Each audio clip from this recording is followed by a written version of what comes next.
Kepala Desa Ciasembaro, Subang, Jawa Barat, Indah Aprianti mendadak menjadi perhatian publik. Pasalnya, dirinya tak segan melawan seorang oknum yang menolak perbaikan jalan. Lantas, seperti apa sosok Indah sendiri? Dilansir dari akun Instagram miliknya, Indah Aprianti merupakan lulusan Fakultas Hukum Universitas Indonesia angkatan 2012. Perempuan kelahiran 1995 itu kerap membagikan berbagai program yang ia kerjakan sebagai Kepala Desa Ciasembaro. Salah satu programnya yaitu Sapa Warga. Di program tersebut, Indah Aprianti kerap mengunjungi rumah-rumah warga Desa Ciasembaro. Ia juga melakukan dialog bersama masyarakat setempat. Seolah sudah mengenal warganya, Indah tak gentar menantang balik pria yang menolak perbaikan jalan. Dirinya meminta pria itu mengumpulkan masyarakat yang disebutnya turut menolak perbaikan jalan. Indah pun dibuat bingung lantaran baru kali ini proyek perbaikan jalan ditolak.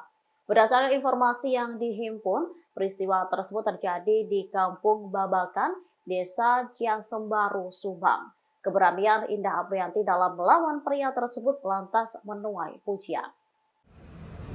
Iya, ini harusnya kemauan masyarakat, bukan kemauan desa. Ya mana sok masyarakatnya? Kumpulin sini masyarakatnya. Bukan kemauan situ. Walaupun di situ punya hak, masyarakat juga punya hak. Iya betul, mana masyarakatnya, datengin ke sini masyarakatnya yang Ya masyarakat kamu. Ya mana kumpulin? Masyarakat yang benar, bukan masyarakat kamu. Kumpulin mana sini masyarakatnya? Kamu tuh harus ikuti masyarakat. Ya iya, mana masyarakat?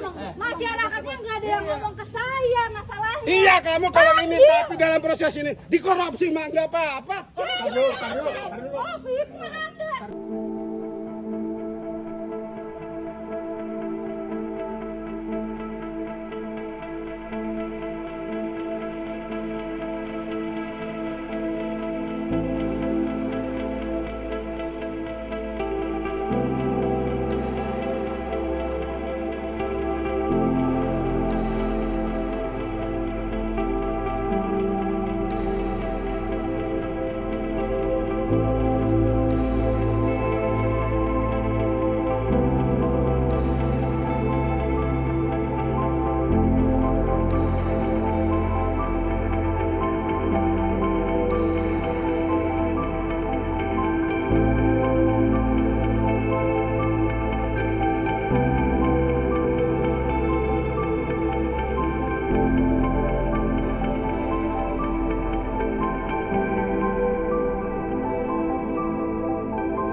Terima kasih sudah nonton.